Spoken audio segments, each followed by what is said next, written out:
Conor McGregor fight in July is going to be fucking bananas.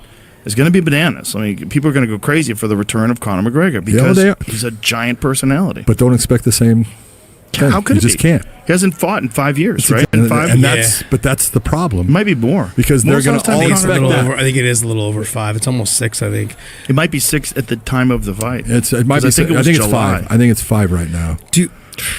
Are we expecting to see a Conor that looked like Nate this last fight? Or are we expecting to see a better Conor than someone that looked like Nate? Because Nate did not look good. No, but Mike Perry did. And Mike Perry looked like a fucking murderer. You know what I mean? Like Mike Perry is a murderer. He's a murderer. And this is.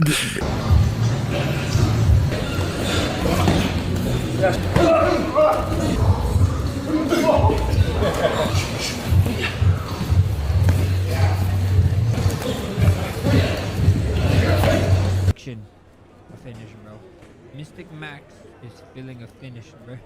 Finish, bro. I guess the other part too. Like if Max goes in there and puts a beating on him, is this the last time you see Conor? I mean, I doubt it. I suspect he'll try and like find another way to keep this train on the tracks. But like, what if he goes in there? That's a great point. Like shit, you know. That's a great point because is he the type of personality? Now he has lost, and he lost devastatingly to Dustin Poirier in the way, you know, but there was an injury.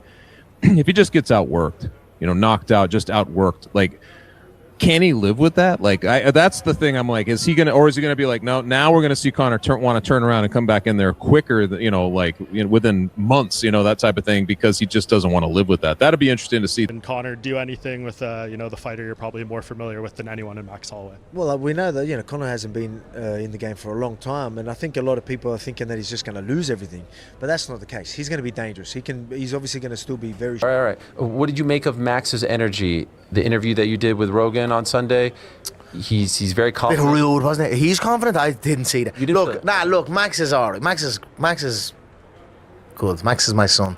I sunned Max when we fought those years ago, and I'm going to do so again. He's gotten a lot better since you last fought. Would you not agree? I don't think so. Really? I don't see much. Since 2013? No, I don't see much. I don't see much difference now. Really? No, not so much. Same reaction, same movements.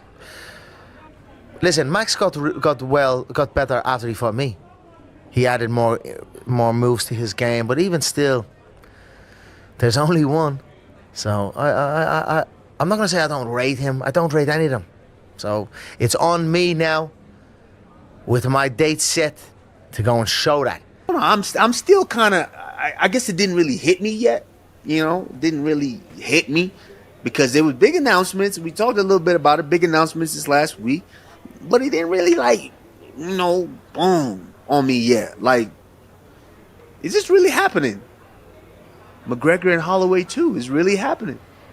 The return of Conor McGregor. And this time, this time, welterweight, Henry. Let's welterweight, not featherweight. This time it's going to be at versus McGregor, International Fight League. This is the fight that makes sense. I talked to Max Holloway the other day. I posed this question to him: do you want to fight Conor? And Max said to me versus McGregor. This is the fight that I want. I am training right now because it's all I want. And when we fought, I was a little boy. Could you ever have imagined losing the BMF title would put you close? The spotlight is once again shining on Conor McGregor, but this situation feels far more serious than the familiar rumors that usually surround his name.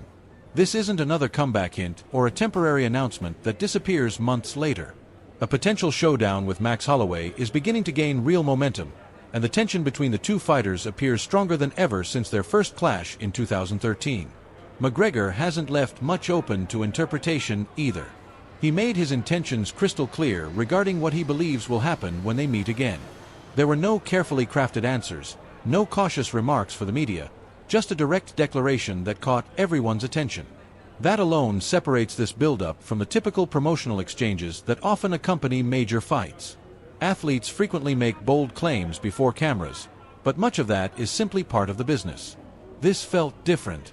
It sounded like someone who has already envisioned every moment of the contest and wanted the world to see that picture as clearly as he does. The reality, however, is that both competitors are far removed from the men who first shared the cage years ago. At that time, McGregor was an ambitious featherweight prospect determined to climb the rankings and establish himself among the elite. Holloway was still developing his identity as a fighter, working to convince everyone that he belonged among the division's top names. Fast forward more than 10 years, and everything has changed.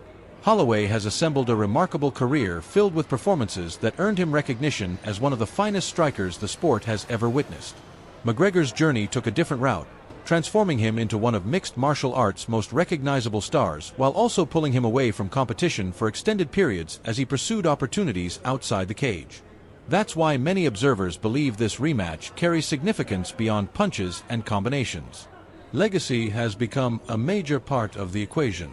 These are two athletes whose careers traveled vastly different roads after their first encounter, yet both now return to the same stage with far greater stakes than another mark in the win or loss column. Of course, ability and preparation will play a critical role, but the meaning behind this matchup extends well beyond technical skill. That deeper storyline is exactly what continues to capture so much attention. A shared history remains between them, along with unanswered questions and years of separate experiences that are finally converging. Soon, those paths will meet once more inside a single cage before fans who have spent years wondering how this long-awaited sequel will ultimately play out. Hearing spouting to you, oh, but this and that. And then it's nothing, it's just words. I'll say something now, I've got my date to show it, and that is when I'm going to show it. Are you looking forward to Fight Week, the press conference, all the stuff that you haven't had a chance to take part in? Do you miss all of that? You know, I am ready for it. Because that can be taxing. But I am ready for it. You know, that takes it out here. But I'm ready for it. And what I am most looking forward to is the bout, the walk, the fight, the announcement, the crowd, the exchanges, and the dominating performance that I plan to put on. When something's taken away from you, you may appreciate it more when it's given back. So just being there with John, being there with the team, like you're riding again. There's a nostalgic feeling to all of this. Oh, the morale in the gym is very... Conor McGregor made no effort to disguise his reaction to the confidence Max Holloway has been showing as talk of a rematch continues to build. To be fair, self-belief has never been unusual for Holloway. For years, he's carried himself like someone who belongs among the sports elite. He's measured when speaking to the media, rarely appears shaken under pressure, and typically allows his performances inside the cage to speak louder than his words. This time, however, there seemed to be something about that confidence that didn't sit well with McGregor. The topic surfaced during a conversation with Ariel Helwani, who referenced comments Holloway had made during an appearance with Joe Rogan. At first, McGregor responded with humor. He tossed out a playful remark about Holloway's demeanor, one that could easily have been interpreted as harmless banter on the surface. There was even a hint of amusement behind it, as though he wanted the exchange to come across casually. That mood changed quickly, though. Before long, the conversation took a more serious turn, and McGregor left little doubt about how he truly viewed the growing excitement surrounding his potential opponent. What began as a joke evolved into a much more direct assessment, sounding less like promotional chatter and more like a genuine evaluation. That's where the discussion becomes interesting. Holloway's reputation has been built through years of success, and much of the recognition he's received has been fully earned.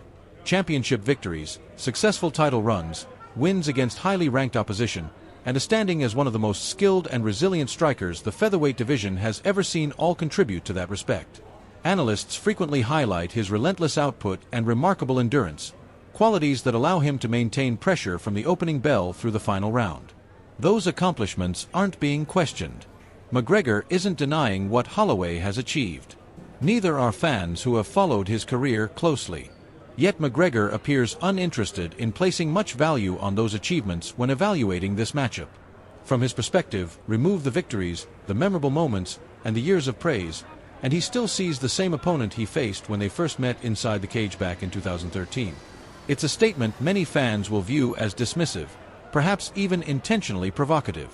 The kind of quote that instantly spreads across social media and becomes a major talking point throughout the MMA world. At the same time, it aligns perfectly with the image McGregor has cultivated throughout his career. He's never been known for building up an opponent before fight night, and this situation has followed that same pattern.